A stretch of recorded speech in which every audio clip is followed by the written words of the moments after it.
Okay, so we just finished the debate. I was moderating tonight, and Brian was my timekeeper. It was a hard job. And we have the Loma Theater, by the way. This is ours. And I redid the debate because I was listening to Steve Edmondson on Mind Country, and he was interviewing the mayor, and the mayor was like begging for someone to do a debate.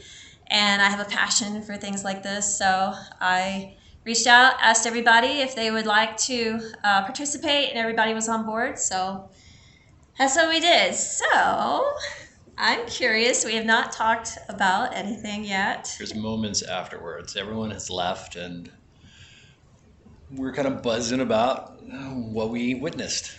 Yes. So, what did you think? Do you think it was a success? Just tell me that first. So I'll say it was a success. Yeah, I think there were a lot of things like I was making mental notes of during it. Brian's a director, by the way. He directs plays, and so he's Mr. Oh, you should have. No, it wasn't. It wasn't so much should have. It was mostly a. So I was thinking about the lights. I thought the mayor was in shadow. I don't know how it looked on video. Tech said they couldn't see it, but I could see it from where I was at. So it would be one of those things. We want to make sure everyone's Don't take him to any show, because as soon as you leave, he will tell you, oh, you need this, and this. I was really concerned. JC was moving a lot in his chair, and even though there's plenty of space to move, I was afraid he was going to fall at one point. He dropped his mic, and he was doing this, and it made me a little nervous. I mean, I'm not going to lie. I was worried for him and his safety a little bit. So behind us on this stage, there's like a little drop-off point, and I was kind of worried about that too. But Tech told me, no, these chairs will not fall off the stage. And maybe I should have told you that before. Well, they'd have to really move. They'd have to. I'm up here now, and I can see they'd really have to move. But I was slightly concerned about that. I thought, for our very first debate, and hopefully it's not our last. No, it's not our last, because Wednesday we have two more. So I thought it went well. I thought the audience was well behaved. There was some clapping, if y'all watched. There was some cheering, actually, a couple times.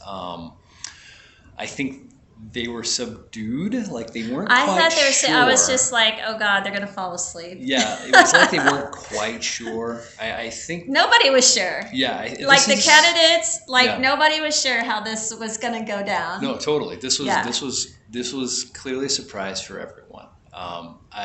Clearly the mayor and Jim and Marianne I saw them after, and they seemed really excited. They were really happy this happened. I didn't get a chance to see JC on the way out. I don't know if you did or not. I was just kind of in my little moment, oh, thank God this is over. So I'm sure he probably would have said something to us on the way out. He's a very friendly person, and he probably just saw oh, she's meditating over there or something. I don't know. But I thought it was good. I think for me next time, I think maybe if the candidates would be open to maybe people chatting with them a little bit, afterwards. So I sort of thought that. Oh, you mean after? Wait, do you mean questions from the audience? No, okay, after the candidates have agreed that if you all want to come up and say hello or wish them luck on their support, or if you had a question personally, don't make it too long. We've been here an hour and a half already. Let's move on. I don't know. I almost felt like it almost called for that. I mean, Jim kind of made it out. Hey, I live here. I raise kids here. We all chose to be here. Yeah, he had a strong ending. And I felt like everybody feels that way for sure. And again, I think it's about accessibility a little bit, because I think it's let's admit, we've never met Marianne Chavez until wanting to do this debate.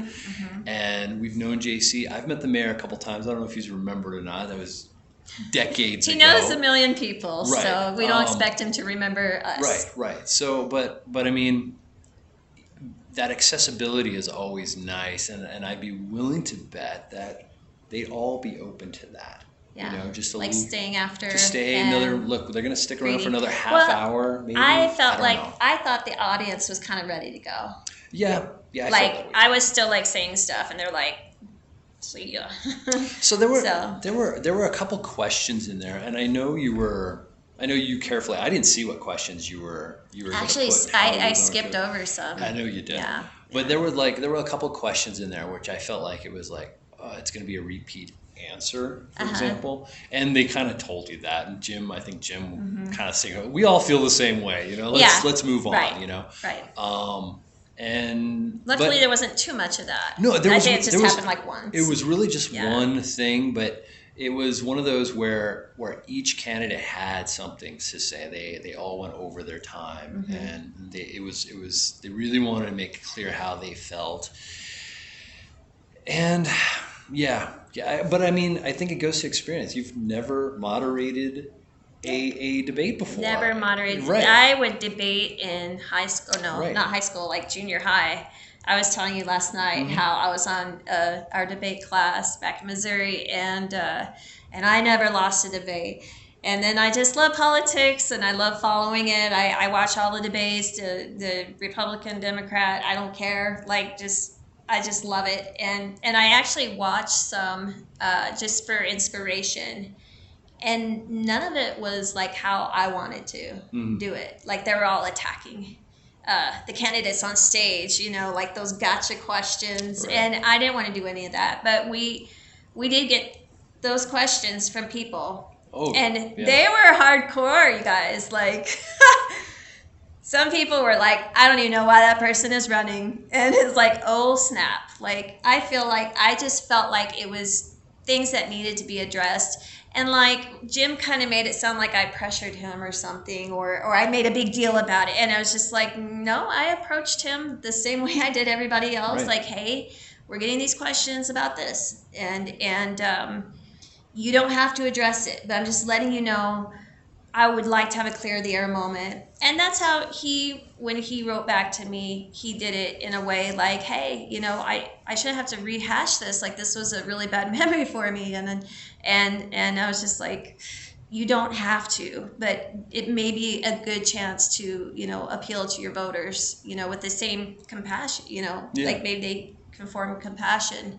Well, let's let's admit though. I mean, this is Socorro, right? We're from here. We all heard the story. We hear 5 different versions Yes. of each of these stories. Yes. That were told, and many more that you pick through, and so it's almost good to hear it from the horse's mouth. It's like, look, just set the record straight, and then like you said, then we're getting on to the issues that Right. are important, you know. Right.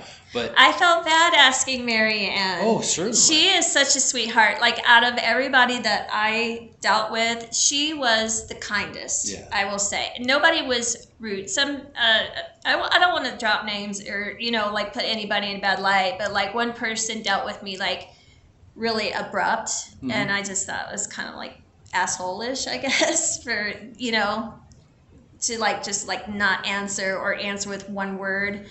And like I said, I won't say who that is, but when you're preparing for something like this, like little things like that kind of like they stand out. Yeah, and they put you on edge. Right. And so Marianne, she was so sweet. And so I hated telling her, hey, so this is what we're hearing. Do you want to defend that in your clear the air mode or set the record straight, or I don't know. And she's like, oh no, that's what they're saying. And she's like, I don't want you to think that of me too. Right, and I'm like, you know what? I don't think anything. And just how people treat me personally. I'm like, I take all this in stride. Right. And so, but she went ahead, she emailed me, it all, which, to be honest, no offense, Mary, I didn't read. I was just like too busy. And it's just like, I don't need to know, like save it for the stage, and, but, I was a little disappointed. I was hoping JC was going to talk more about positive outcomes, and because that's been a hot thing is Tara Jaramillo is putting him up to running for mayor, so her and Carmen and, Well, and I think, and him, they could just run the town. And I just thought that was a great moment for him to set himself apart from Yes, them yes. and saying, I'm my own man. And Right. so bad I wanted to hear that. And Yeah. I don't feel, he gave me little glimpses of it, but I wanted it to We just wanted like come more. out strong. Like, come on, JC. I couldn't agree with Yeah. you more. I think we watched the drug forum together, Yes. right? Which Live. I don't know. If, So I don't know if we anyone caught it watched all. that. Yeah. We went, yeah. At the end of that, we both, I think we both said this numerous times. Like, God, if I could just get them by themselves. Like I don't care. Yeah. You know, it doesn't matter who we're voting for because we haven't made a decision. But We have not talked can I about help it, right? you? Can I help you? Just with your cause, whatever that may be, wherever Or wherever with you're your coming from, or delivery. with your delivery, yeah. Yeah, I see what you're trying to do here, but Yeah. it's not coming across how you think it is. Right, So, right. like, maybe if you said it like this, or, you know, Yeah, you spoke up it's all or about whatever. Yeah, it's all about showmanship. I think, all Well, honesty, not all about. it's but that is so a big part. a lot of it, a big part of it is showmanship, right? Yeah. And then Don't you think that's why Jim does so well? I do. Agree or not agree? Yeah. He He comes off extremely Exudes. confident. Yes. He's a show. I think at the end of it, he even said like, "Entertained by me" or something like that, right? His closing statement. It was something. Yeah, and something everybody that- laughed. And everybody laughed. You know, Jim knows how to talk to people. He knows what works and doesn't work. Clearly, you know, I think the mayor has that too. But I think the mayor's at a point now where he's kind of like, "Look, you know what I can do. You know what I've done." And I can say it a million other times. Mm-hmm. I'm not done yet. I still want to do more. And so let me finish. Let me finish what I want to do. You know, I don't quite think he capitalized on that because I think he's so, I don't know what the term is, almost dismissive in a way of like, I don't have time for the show. And I feel for that. I have sympathy for that because I feel the same way. It's like, look, just vote me in so I can get this done, and then you're all gonna like me later, you know, type thing. Just do it. Just do it. You Just know? do it. And I don't want to talk about this again. I think he's good at it. I know talking with him, like seeing him on stage and off stage, there's a difference actually. He's a really likable guy. You can't help but like him. And I think that's why Jim gave him so much props. And he did it the same thing during the drug thing. You see Jim was like, oh, you know, me and the mayor. Let me ask, not to change the subject, but do you think doing that, does that help Jim or does it hurt Jim when he does that? Because it makes me, when I see that, I am just like, well, if the mayor, the phone just fell because we got a text.